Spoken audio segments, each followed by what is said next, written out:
Welcome to IK academy. Almost வந்து எஸ்ஐக்கான நோட்டிஃபிகேஷன்ஸ்க்காக எல்லாரும் வெயிட் பண்ணிட்டு இருப்பீங்க. நம்ம சென்டர்லேருந்து அதுக்கான அப்டேட்ஸ், பிசி எஸ்ஐக்கான கட் ஆஃப்ஸ் என்னென்ன, அது எல்லாமே ஆல்மோஸ்ட் வந்து டீட்டெயிலாக வீடியோஸ் வந்து கொடுத்துருக்காங்க. அதையும் தாண்டி நம்ம அகாடமியில் வந்து ஆன்லைன்ஸ் ஆஃப்லைன் கிளாஸஸ் போயிட்டு இருக்கு. குரூப் 2 குரூப் 4 எல்லாத்துக்குமே. மெயினாக எஸ்ஐக்காக வந்து கிளாஸ் வந்து ஆஃப்லைன் ஆன்லைன் பேச்சஸ் போயிட்டு இருக்கு. ஆல்மோஸ்ட் ப்ரீவியஸ் வீடியோஸில் நீங்கள் வந்து பார்த்துருப்பீங்க. இன்னைக்கு வந்து மெயினாக நம்ம பார்க்க போகிறது என்னன்னா ஜியோகிராஃபி. ஜியோகிராஃபியில் வந்து நமக்கு வந்து ஆல்மோஸ்ட் எஸ்ஏ எக்ஸாமுக்கு வந்து 10 கொஸ்டின்ஸ் கேட்குறாங்க. அந்த 10 கொஸ்டின்ஸ் வந்து மெயினாக வந்து 10th 9th இந்த புக்கில் இருந்து தான் ஆல்மோஸ்ட் நிறைய கொஸ்டின்ஸ் வந்து வந்திருக்கு. நம்ம இன்னைக்கு என்ன பண்ண போகிறோம்னா 10th புக்கில் இருக்கிற ஒரு யூனிட்டையுமே, அந்த யூனிட்ல இருக்கிற ஒரு பாடத்தையும் நம்ம வந்து அந்த கண்டென்ட்டை வந்து ஒரு மேப் வைஸ், ஒரு மைண்ட் மேப் வைஸ் போயிட்டோம்னா நமக்கு வந்து அது மறக்காம ஒரு ரொம்ப ஸ்ட்ராங்கா மைண்ட்ல நிற்கும்ன்றது பேசிஸ்ல நம்ம இந்த மாதிரி மேப் ஓரியன்டான கிளாஸஸ் வந்து கண்டக்ட் பண்றோம். ஒரு ஜியோகிராஃபில இருக்கிற ஒரு யூனிட்டையுமே கம்ப்ளீட் பண்றோம். இன்னைக்கு வந்து 10th இருக்கிற முதல் யூனிட், அந்த நிலத்தோற்றம், அதோட இயற்கை அமைப்பு, வடிகால் அமைப்பு, அந்த ஒரு முதல் யூனிட்டை வந்து நம்ம மேப்ல இன்புட் ஃபுல்லா கொடுத்து அதை கம்பைல்டா வந்து இதுல இருக்கிற வந்து விஷயங்களை வந்து நான் உங்களுக்கு வந்து எக்ஸ்பிளைன் பண்றேன். இதே மாதிரி அப்கமிங் ஒரு 10th இருக்க ஒரு யூனிட்டையுமே ஒரு வீடியோஸ்ல வந்து பார்ட் 1 நீங்க பார்க்கலாம். இதுவே 10th புக்கில் இருக்கிற முக்கியமான விஷயங்கள் எல்லாமே இதில் கவர் ஆயிரும். அதுவே உங்களுக்கு வந்து ரொம்ப யூஸ்ஃபுல்லாக இருக்கும்.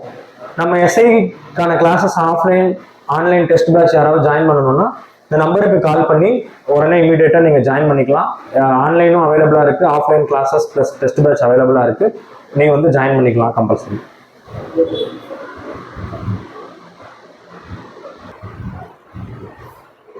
ஓகே, இப்போ வந்து ஆல்மோஸ்ட் வந்து எல்லாருக்கும் தெரியும், நம்ம இந்தியா வந்து வேர்ல்டு லெவலில் 7th லார்ஜஸ்ட், பரப்பளவை பார்த்தீங்கன்னா 7th லார்ஜஸ்ட் கண்ட்ரி. அப்புறம் ஏஷியா லெவலில் 2nd பிளேஸ்ல இருக்கு. இதோட மொத்த ஸ்கொயர் கிலோமீட்டர் பார்த்தீங்கன்னா 32,87,263 ஸ்கொயர் கிலோமீட்டர். இதோட இந்த டீடைல்ஸ் எல்லாமே உங்களுக்கு 10th புக்ல முதல் யூனிட்ல இருக்கும். பங்களாதேஷோட 4,156 கிலோமீட்டர் பார்டரை ஷேர் பண்ணுது. அடுத்து ஆப்கானிஸ்தானோட 106 கிலோமீட்டர் பார்டரை ஷேர் பண்ணுது. கோஸ்டல் லைன் பார்த்தீங்கன்னா 7,516.6. டோட்டல் வந்து 2.4% வேர்ல்டு லெவலில் வந்து ஷேர் பண்ணுது. நெக்ஸ்ட் நமக்கு வந்து முக்கியமானது வந்து நம்ம பார்த்தோம்னா ஹிமாலயன்ஸ் தான், இமாலயா தான். இதை வந்து வடக்கு மலைகள்னு சொல்லி ஸ்டார்ட் பண்ணுவாங்க. வடக்கு மலைகள், வடபெரும் சமவெளிகள், அப்புறம் பார்த்தீங்கன்னா இந்த தார் டெசர்ட், அப்புறம் வந்து இங்கே பார்த்தீங்கன்னா மத்திய உயர்நிலங்கள். மெயினாக பார்த்தீங்கன்னா இந்த வடக்கு மலைகள்ன்றது வந்து இங்க இருக்கிற வந்து டிரான்ஸ் மலைகள், அப்புறம் மத்திய இமயமலைகள், உள் இமயமலை, வெளி இமயமலை, அப்புறம் பூர்வாஞ்சல், இப்படி 5 பார்ட்டா நம்ம பிரிக்கலாம். இப்போ இந்த டிரான்ஸ் இமயமலையை பார்த்தீங்கன்னா மெயினா வந்து திபெத் இமயமலைன்னு சொல்லலாம். இந்த திபெத் இமயமலை வந்து 225 கிலோமீட்டர் அகலம். இது வந்து ட்ரெஷரி பாறைகள் அப்படிம்பாங்க. ட்ரெஷரி பாறைனா என்னன்னா, நம்ம வந்து இக்னியஸ், செடிமெண்ட்ரி, மெட்டமார்பிக்னு சொல்லிட்டு பாறைகளை வந்து 3 வகையா பிரிக்கலாம். அந்த பிரிக்கிற போது ட்ரெஷரி பாறைகள் வந்து இயர்லி ஃபார்ம்டு, அதாவது ரொம்ப கடினமான பாறைகளால் உருவாகினது அப்படின்னு சொல்லி இந்த ட்ரெஷரி பாறைன்றதை அதை வந்து மென்ஷன் பண்றாங்க. இது அடுத்து பார்த்தீங்கன்னா இந்த சார்கார், லடாக், கைலாஷ், காரகோரம், இதெல்லாம் பார்த்தீங்கன்னா இந்த டிரான்ஸ் மேற்கு இமயமலையில இருக்கிற முக்கியமான ஒரு மலைகள். இது வந்து இந்த இடத்துல இருந்து நீங்க வந்து பார்த்துக்கலாம். அப்புறம் பார்த்தீங்கன்னா மெயினா 10th புக்ல மென்ஷன் இருப்பாங்க பாமீர் முடிச்சுன்னு. பாமீர் முடிச்சுன்னா ஒன்றும் இல்லை, இந்த ஹைலேண்ட், ஹை ஆல்டிடியூட்ல இருக்கிற மலையையும் பிளஸ் இமயமலையும் ஆட் பண்றது தான் அந்த பாமீர் முடிச்சு அப்படின்னு சொல்லுவாங்க. அடுத்து இந்த டிரான்ஸ் இமயமலை, வடக்கு இமயமலைகளுக்கு அடுத்து பார்த்தீங்கன்னா மத்திய இமயமலைகள். இந்த மத்திய இமயமலைகள்ல வந்து மெயினா வந்து இமாச்சல் வரைக்கும் 3500 கிலோமீட்டர் வந்து அது வந்து எக்ஸ்பெண்ட் ஆயிருக்கு. இது வந்து இந்த இடத்துல வந்து அதிகமான ரெயினிங், மிக அதிகமான ரெயின் கொடுக்குற இடமா இருக்கிறதுனால மிக அதிகமான மழை பொழிகிற இடம். இது வந்து சுண்ணாம்பு மற்றும் வெண்கல் பாறைகள், அதாவது இது வந்து செடிமெண்ட்ரின்னு சொல்லுவாங்க, அதாவது படிவு பாறைகளா உருவான ஒரு இடம்.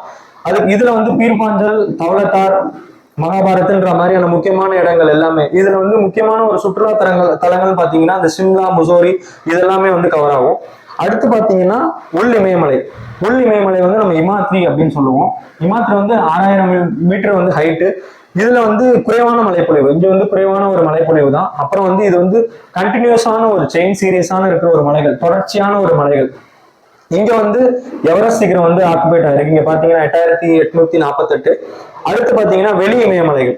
வெளி இமயமலை வந்து நம்ம கிழக்கு பகுதி நோக்கி இருக்கிறது வந்து டோயர்ஸ்ன்னு சொல்லுவோம், மேற்கு பகுதி நோக்கி இருக்கிறது வந்து டோன்ஸ்ன்னு சொல்லுவோம். அடுத்து அப்படியே கீழே வந்தீங்கன்னா பூர்வாஞ்சல். இந்த பூர்வாஞ்சல வந்து அதிகப்படியான இடத்த வந்து ஆக்குபை பண்ணியிருக்கிறது வந்து மியான்மர்ல தான். பூர்வாஞ்சல் ஓரளவுக்கு இருக்கிறது வந்து ஃபுல்லா மியான்மர் தான். அதுல வந்து மிஸ்மி, நாகா அப்படின்ற ஹில்ஸ் எல்லாமே வந்து அங்கதான் லொக்கேட் ஆயிருக்கு. இப்ப இந்த வடக்கு மலைகளை வந்து நம்ம அப்படியே மேப் வைஸ் அப்படியே பிரிச்சுட்டு வந்தோம்னா, வடக்கு மலைகள், மத்திய மலைகள், உள் இமயமலை, அப்புறம் வந்து வெளி இமயமலை, பூர்வாஞ்சல்னு சொல்லிட்டு அந்த ஒரு கண்டினியூஸ் பேஸ் இங்க இருந்து பாம்பே முடிச்சுல இருந்து வந்தீங்கன்னா இது இந்து குஷ் மலை, இது வந்து சிவாலிக் மலை தொடர்கள். அப்போ உங்களுக்கு மேப் ஓரியன்டா நீங்க பாத்தீங்கன்னா உங்களுக்கு அப்படியே மைண்ட்லயே நிற்கும். இந்த பாம்பே முடிச்சுல இருந்து நம்ம ஆரம்பிச்சோம்னா வடக்கு மலைகள், அப்புறம் மத்திய மலைகள், உள் இமயமலை, வெளி இமயமலை, அப்புறம் இங்க பூர்வாஞ்சல் வந்து இங்க கண்டினியூ ஆகும். ஸோ அடுத்து நம்ம பார்த்தோம், அந்த அடுத்து நம்ம மலைகள் தாண்டி அடுத்து நம்ம பார்க்க வேண்டியது என்னன்னா தார் பாலைவனம். ராஜஸ்தான்ல வந்து அதிகமா வந்து கவர் ஆகிருக்கிறது வந்து இந்த தார் பாலைவனங்கள். ஏன்னா வந்து முக்கியமா வந்து ராஜஸ்தான்ல வந்து 3/2 பங்கு வந்து இந்த தார் பாலைவனங்கள் வந்து ஆக்குபை பண்ணியிருக்கு, மெயினான ஒண்ணு. அடுத்து அப்படியே அதுக்கு கீழே வந்தீங்கன்னா மத்திய உயர்நிலங்கள், ஹை பெட்லாண்ட்ஸ் அப்படின்னு சொல்லியிருப்பாங்க. இந்த மத்திய உயர்நிலங்கள் வந்து மெயினா வந்து சென்ட்ரல்ல இருக்கிற எல்லா பார்ட்டையுமே கவர் பண்ணி இந்த எண்ட்ல இருந்து இந்த எண்டு வரைக்கும் நமக்கு ஒரு கண்டினியூஸ் செயின் ஸ்ட்ரக்சர் மாதிரி போகுது. அடுத்து பாத்தீங்கன்னா உங்களுக்கு எல்லாருக்குமே தெரியும், நம்ம வந்து மத்திய தீர்க்க ரேகை வந்து 82 டிகிரி பிளஸ் 30 செகண்ட்ஸ்ல வந்து திட்ட நேரம், அதுதான் வந்து இந்த இடத்துல இருந்து இங்க வந்து போகுது. இந்த சென்டர் தான் இந்த திட்ட நேரம்னு சொல்லுவோம். அது வந்து அலகாபாத் மிர்சாபூர் வழியா வந்து நமக்கு வந்து கிராஸ் ஆகுது. அது வந்து இந்த இடம் இதை 2ஆ பிரிக்கும் பொழுது இந்த பக்கம் நமக்கு வந்து இந்தியா வந்து நீங்க 2 பிரிவா பிரிக்கும் பொழுது இந்த பக்கம் மித வெப்ப மண்டலமா போகும், இந்த பக்கம் அதிக வெப்ப மண்டலமா போகும். ஸோ அது வந்து மெயினான ஒரு கான்செப்ட் இங்க.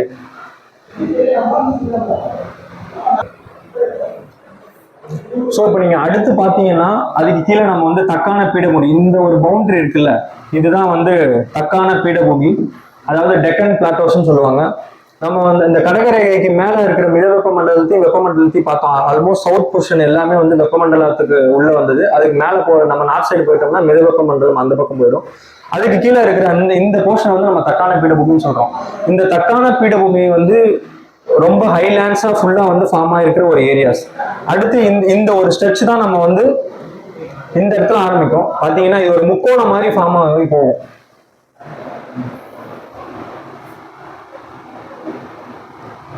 இதை நீங்க வந்து ஈஸியா மைண்ட்ல வச்சுக்கலாம். இந்த இடத்துல சாத்புரா பெல்ட்ல வந்து ஆரம்பிச்சு இங்க போய் ராஜ்மஹால் குன்றுகள்னு சொல்லுவாங்க. அந்த குன்றுகள்ல இருந்து இங்க கிழக்கு தொடர்ச்சி வழியா வந்து இங்க மேற்கு தொடர்ச்சி மலை, இந்த இடம் தான், இந்த பாயிண்ட் தான் நம்ம நீலகிரின்னு சொல்றோம். ஸோ இந்த ஒரு முக்கோணமான ஒரு பேட்டர்ன் வந்து இந்த தக்கான பீடபூமியில வந்து அது ஒரு முக்கோணமான ஒரு பேட்டர்ன் வந்து ஃபார்ம் ஆயிருக்கு. சாத்புரால இருந்து ராஜ்மஹால் குன்றுகள், ராஜ்மஹால்ல இருந்து இங்க பாத்தீங்கன்னா இங்க கிழக்கு தொடர்ச்சி மலை, மேற்கு தொடர்ச்சி மலை, இது நீலகிரியோட எண்ட் பாயிண்ட். அதுக்கப்புறம் இது வந்து பாக்னீர் ஜலசந்தி தெரியும், இது வந்து இந்திரா பாயிண்ட். அந்தமானையும் நிக்கோபாரையும் பிரிக்கிற ஒரு அந்த இதுதான் 10 டிகிரி சேனல்னு சொல்லுவாங்க. அப்புறம் இந்த கோஸ்டல் லைனை வந்து நம்ம வந்து பிரிக்கலாம். இப்ப பாத்தீங்கன்னா இந்த எண்டுல இருந்து இந்த எண்டு வந்து என்ன சொல்லுவாங்கன்னா வடசர்க்கார்னு சொல்லுவாங்க. அப்புறம் அதுக்கு கீழே வந்தீங்கன்னா சோழமண்டல கடற்கரைகள், கோரமண்டல் கோஸ்டல் லைன்ஸ் அப்படின்னு சொல்லுவாங்க. அடுத்து இங்க பாத்தீங்கன்னா நம்ம அரேபியன் சீல பாத்தீங்கன்னா கொங்கன் பெல்ட், அப்புறம் கனரா பெல்ட், இது மலபார் பெல்ட். ஸோ இது வந்து லாட்டிடியூட் லாங்கிடியூட் நமக்கு தெரியும், மேலையும் கீழே, இது வந்து லாட்டிடியூட் லாங்கிடியூட்.